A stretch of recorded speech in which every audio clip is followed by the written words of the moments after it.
Ko'rib turganlaring 120 lik spes jatkani отдельно jatkasi buni teryapmiz hozir yig'ish jarayoni. Ko'p odam buni ishlatishda xatoga yo'l qo'yadi-da. Ham pichoqlarini ishlata olmaydi, o'ra olmaydi, pichoqlari ligrovkalarni qila olmaydi. Bu o'zi asli beda, sholi, makkaga o'rish uchun ishlab chiqarilgan narsa. Buni odamlar g'o'zapoya ham o'ryapti-da, men pichoqni o'rdakda hozir o'xshamday ochib qo'ygandan keyin o'rmaydi bu. Hozir mana spes jatkani yig'ish jarayonidamiz. Bizga Avangard brendiga tegishli bo'lgan spes jatka 120 lik yetib keldi. Xudo xolasa buni yig'ib, terib, tayyor qilib sotuvga chiqazamiz. Ko'rib borasizlar qanday teriladi, qanday yig'iladi. Mana bu narsa parrak turadi bu yerda, parraklarni qo'yish uchun chana deydi. O'zi asli chana vazifasini ham bajaradi. Bu yerga shuni beda poyaga kirgandan keyin beda o'rayotgan vaqtda shuni yerni o'ziga tashlaysiz, sudrab o'zi o'rib ketaveradi. Bosib ko'tarib yurish shart emas. Hozir parrak qo'yish uchun buni qo'yib olishimiz kerak oldin. Stokalar, chanalar qotirib oldik. Endi uni parrak qo'yish uchun mana bunday tarelkasi bo'ladi, tarelkalarni qo'yib olamiz. Bu parrakdagi qo'yiladigan simchalari 3 qator bo'ladi, 4 qatorga qo'yilmaydi. Har bitta qatorga qo'yiladi, mana bunday turadi. Buni vazifasi o't jatkani parragiga aylanib tiqilib qolmasligi uchun qo'yiladi. Buni o't chiqib ketaveradi bir-biridan. Mana shu holatda turadi. Hozir ko'rasizlar buni ham qo'yish jarayonini. Maskaga e'tibor bermaysizlar, Gulistonda qum bo'ron bo'lyapti. Mana ko'rib turibsizlar, 3 talik simni ham qo'yib oldik. Bu simning vazifasi parrak turadi, mana bunday parrak mana. Mana bu parrak qo'yiladi. Parrak qo'yilgandan keyin aylantiradi. Aylanganda ichidagi bedamni o't nima bo'lsa ham shunday surib chiqarib tashlaydi. Agar bu narsa bo'lmasa, bu parrak o'tni o'ziga o'zi chaynab tashlaydi.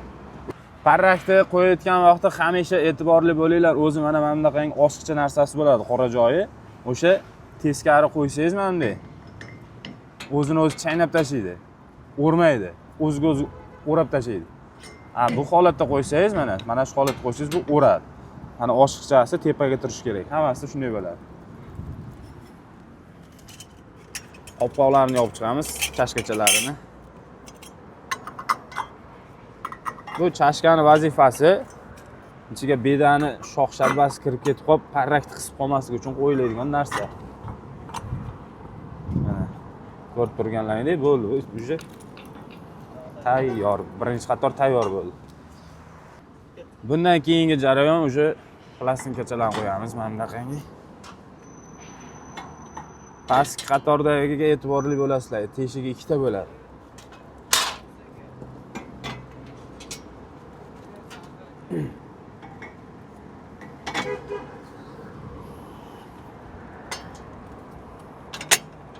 Bu tepa parrak tushab turadigan narsasi. Buni ham qo'yib olamiz.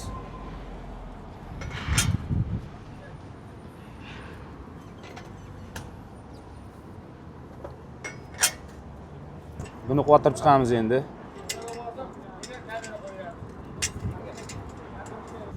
Ko'rib turganlaringdek mana parraklarni qo'yib oldik. Birinchi qator bo'ldi uje, tayyor. E'tibor beringlar, parrak mana shunday o'ynash kerak-da, svobodniy o'ynamasa qisib qoladi. Buncha ikkinchi qatorni teramiz endi. Mana 3 ta boyagi simni tagiga qo'yib chiqamiz.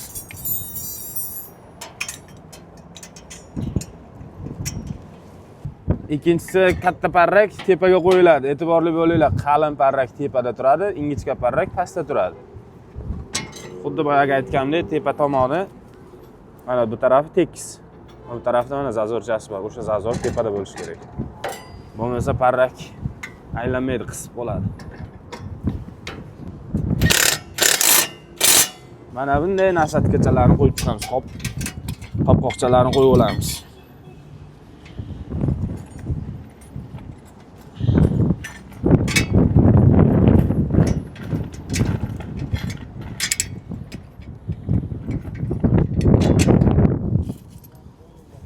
Bu bedani yotib qolgan bedani ko'tarib beradi-da bu.